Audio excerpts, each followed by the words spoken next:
Nag-date kami ni Daddy.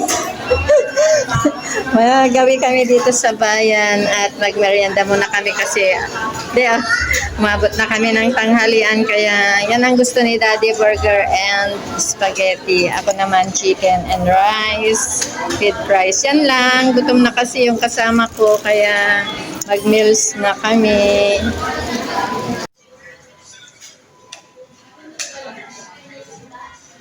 Wala.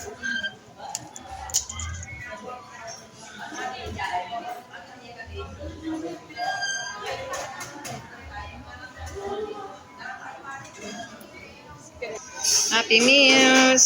Jabi kami ni Daddy, mga guys. Nagawi kami dito sa bayan kaya makain muna kami bago kami pupunta.